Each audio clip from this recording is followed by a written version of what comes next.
Você já deve ter pensado ou ouvido algo como fulano tá fugindo da realidade. Seja porque a pessoa tá o tempo todo nas redes sociais, ou tá passando muito tempo assistindo TV, ou jogando videogames, ou a pessoa bebe muito, ou faz uso de drogas, ou enfim, a pessoa tá constantemente se perdendo em distrações, né? Isso pode ser até a pessoa que se preocupa demais com as atividades diárias, né? As tarefas diárias pequenas. Enfim, não importa o tipo de fuga da realidade que você considere.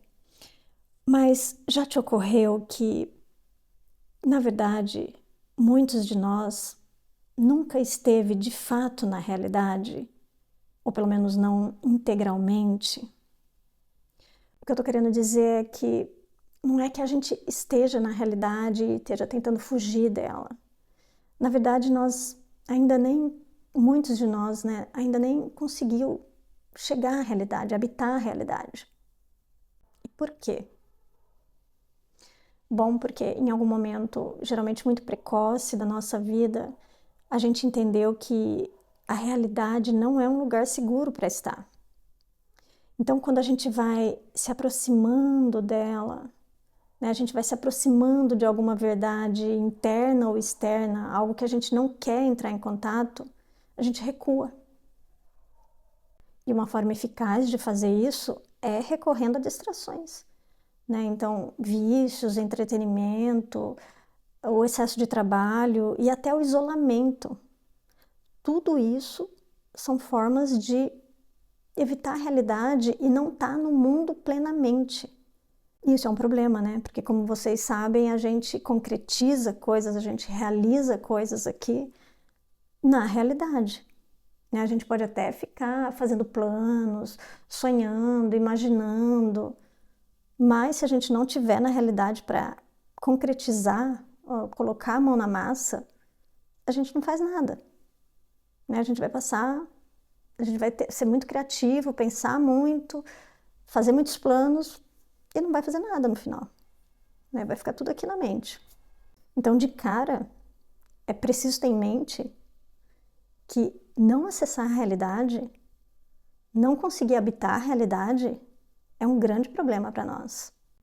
Então, esse vídeo é para te ajudar a entender melhor como é que está a sua relação com a realidade hoje, na sua vida adulta. Para isso, a gente vai aprender um pouco sobre a teoria do amadurecimento emocional do psicanalista Donald Winnicott. Mais especificamente, para um processo que ele chamou de desenvolvimento emocional primitivo, que basicamente são 3 tarefas que a gente começou a desenvolver lá no início da nossa vida. E esse processo é como a fundação de uma casa.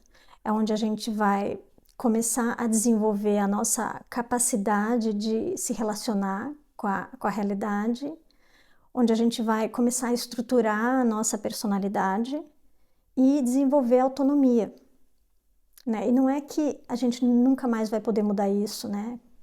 Se aconteceu lá na infância, dependendo do que aconteceu lá na infância.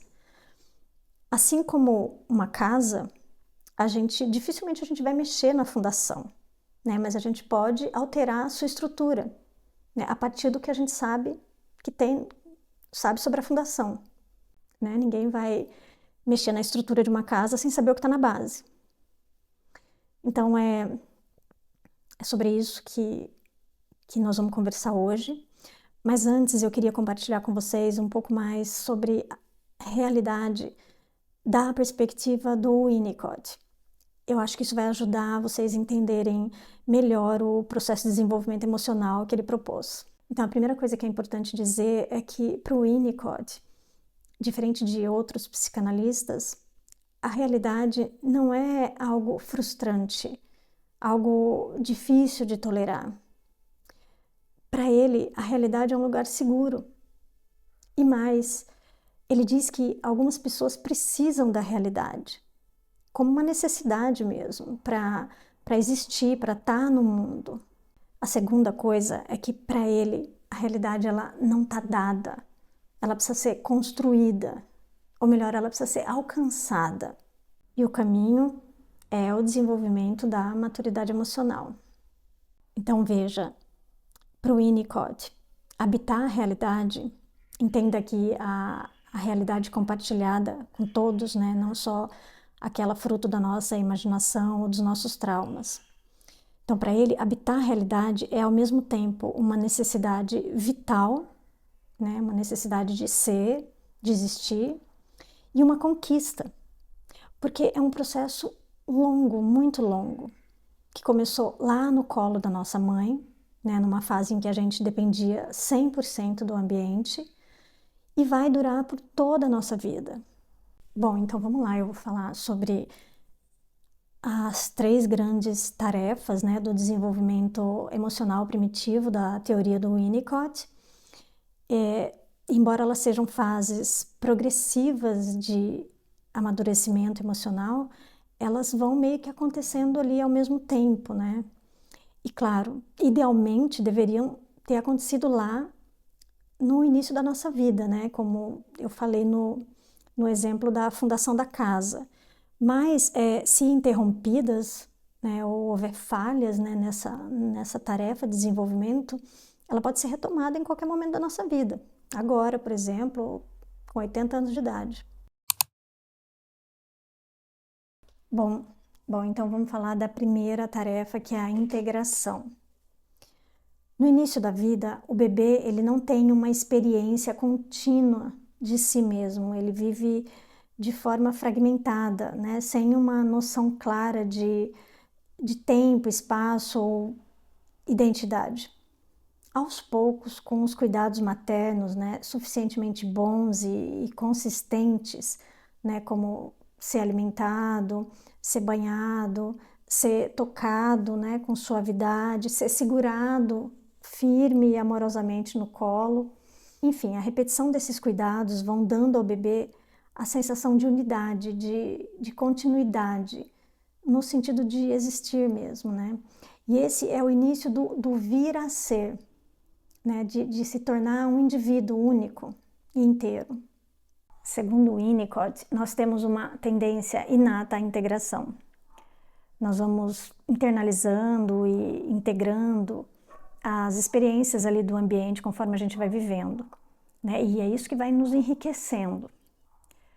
Situações onde ocorreram falhas ambientais muito graves ou muito precoces, quando a gente ainda não tinha um ego, ou pelo menos não um ego que fosse capaz de integrar aquela situação, aí esse processo é interrompido.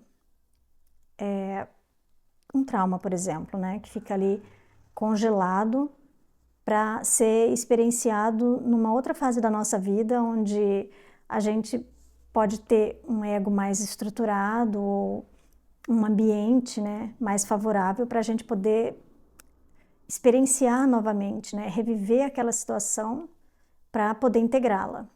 Por exemplo, um ambiente de análise ou de terapia. E aí a gente pode retomar o nosso processo de amadurecimento emocional, né, e tentar restabelecer, né, a continuidade, né, que foi interrompida desse nosso vir a ser, ou seja, se integrando, né, cada vez mais. Falhas no processo de integração, seja por um ambiente inadequado ou insuficiente, pode levar na vida adulta a uma personalidade imatura e fragmentada. Então a pessoa vai ter mais dificuldade de lidar com frustração, com a própria agressividade, com as emoções de um modo geral, né? Vai ter mais ansiedade. E claro que isso vai afetar diretamente a relação subjetiva, individual, né, de cada um com a realidade. Depende muito das experiências, né, que cada um passou. A pessoa também pode ter uma tendência maior a se isolar, né, e por consequência também de ter mais dificuldade de comunicação, de se expressar de forma genuína. E uma outra coisa que eu também pesquisei, porque isso pode variar muito, tá, gente? É só para vocês terem uma ideia. É também quando a pessoa tem uma tendência muito forte de idealizar pessoas e situações, idealizar ou desvalorizar pessoas ou situações. Então, são só alguns exemplos para vocês terem ideia de como quebras, né, nesse nosso processo de desenvolvimento emocional podem afetar hoje aí a nossa vida. Agora a gente pode ir para a segunda tarefa, que é a tarefa de personalização. Oi, gente.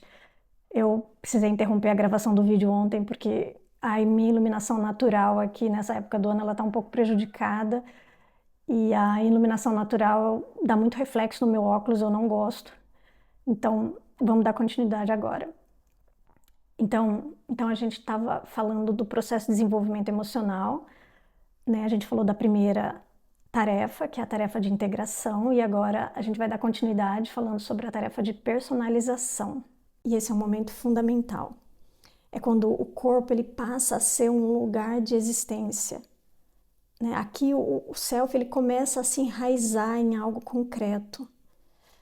Sentir-se dentro do próprio corpo é sentir que existe um eu que ocupa esse corpo, né? Com consciência, com vitalidade, com presença.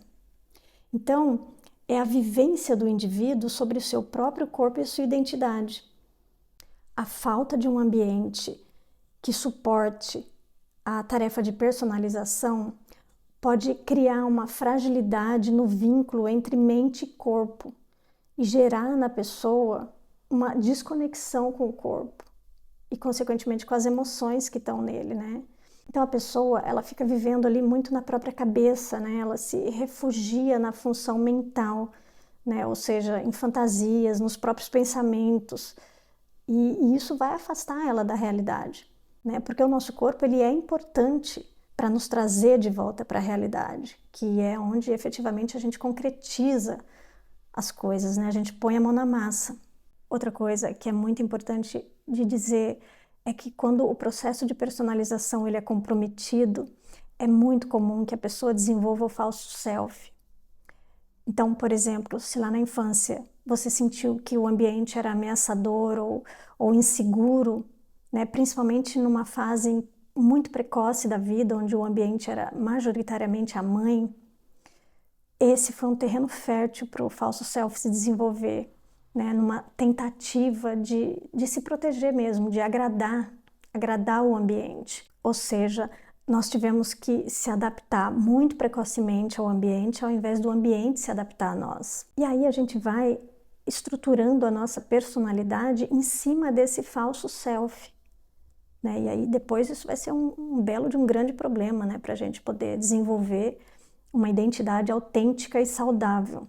Ou seja, um ego forte e resiliente para lidar com as demandas da realidade sem a gente precisar evitar ela. Enfim, falhas na personalização, no desenvolvimento emocional, podem levar a várias dificuldades na vida da pessoa, né? Afetando a sua capacidade de se conectar com si mesmo e com o mundo, de se sentir seguro e confiante e, principalmente, de desenvolver um eu autêntico, um eu saudável.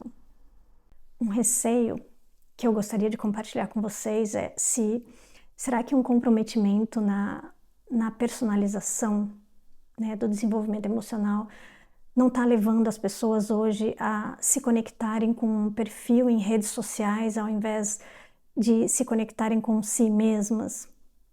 Ou seja, será que nós não estamos tentando ser ou existir no mundo através de um perfil social no Instagram, por exemplo? Quando o Winnicott escreveu a sua teoria do amadurecimento emocional, não existiam redes sociais, né? Então é algo para a gente pensar, porque se nós estamos existindo no mundo através de um perfil social, muito provavelmente a nossa realidade está sendo construída por um algoritmo e não pela conexão que nós temos com nós mesmos. É algo para pensar, né? Bom, então agora a gente vai para a terceira e última tarefa do desenvolvimento emocional, que é o processo de realização. O processo de realização é o momento em que o bebê ele começa a perceber aos poucos, né, a existência de uma realidade externa, né? Ou seja, um mundo que não está sob o seu controle e que possui objetos, pessoas, regras, independente dos seus desejos. né? Isso implica em limitações e frustrações, né? Se deparar com limitações e frustrações. É um processo que acontece especialmente nos primeiros anos de vida, mas que vai se desenvolver e se prolongar por toda a vida. E nessa fase, a criança ela estabelece uma relação criativa com a realidade. Então, ela começa a brincar, a explorar o ambiente e a se relacionar com o outro como um ser separado, né? Tem o eu e o outro. Se o ambiente é suficientemente bom, ou seja, ele atende às necessidades do bebê ou da criança sem ser negligente ou excessivamente presente, o mundo ele não vai ser sentido como uma ameaça, e sim como um lugar seguro, um lugar confiável, onde se pode ser, se pode existir com liberdade, sem recorrer por exemplo, a defesas muito rígidas, né? Como eu disse antes, as 3 tarefas, elas se sobrepõem, mas a fase de realização é aquele momento em que a gente está se adaptando à realidade, né? À realidade compartilhada com os demais. Falhas nesse processo, né? Com a falta de um ambiente que apoie a autonomia e o desenvolvimento de um self saudável, pode tornar o indivíduo mais dependente, né? Com mais dificuldade de lidar com frustrações e com as exigências, né? de uma vida adulta. E claro que isso também aumenta, né, o risco da pessoa desenvolver quadros de ansiedade e até de depressão. Sem falar em falhas mais extremas, né, traumas que também vão afetar, né, essa capacidade da gente se conectar com o outro, né, na realidade compartilhada, ou pelo menos da gente se conectar com o outro com confiança, né? Então, para fechar agora o tópico da realização, eu vou dar 2 exemplos. Então, o primeiro, né, por exemplo, uma pessoa que tem uma vida interna muito rica, muito cheia de planos, de ideias, de sonhos, mas não consegue colocar nada em prática, né? Ela pode estar expressando um retraimento da realidade, né? Como se ela está tentando, na verdade, se proteger de um mundo que lá no passado, né, não deu suporte suficiente, né, não trouxe segurança para essa pessoa. Um exemplo contrário agora, um adulto que consegue lidar com frustrações sem se desorganizar, né, pensando numa estrutura psíquica e física, né, ou ele consegue colaborar com outras pessoas mesmo quando as suas ideias não são aceitas, né, isso é um ótimo sinal de que o processo de realização foi bem sucedido, né, porque a pessoa ela consegue reconhecer o outro como diferente e sentir que ainda pode continuar existindo, né? O outro não é uma ameaça para a existência dela. Muito legal, né? Na clínica, o Winnicott, ele descreve com frequência pacientes que clamam pela realidade. Esse clamor, ele vai além do querer saber o que é real ou verdadeiro. É mais o anseio da pessoa querer se sentir conectado a si mesmo e ao mundo de forma autêntica.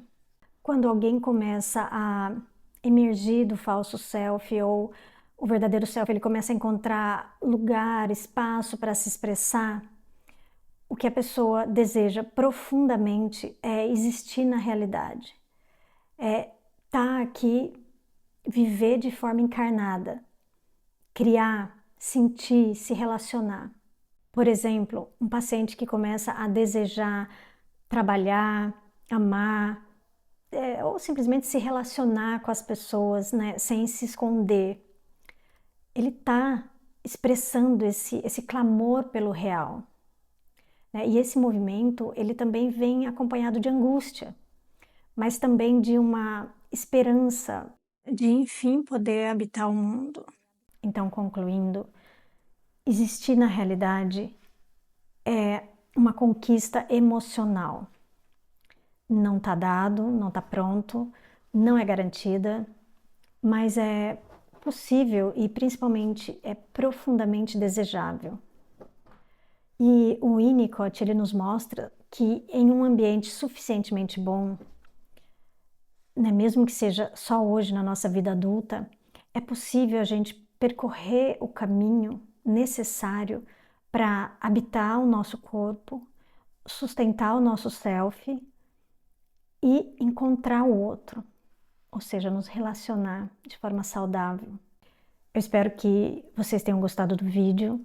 Se tiverem dúvidas, me deixe saber nos comentários.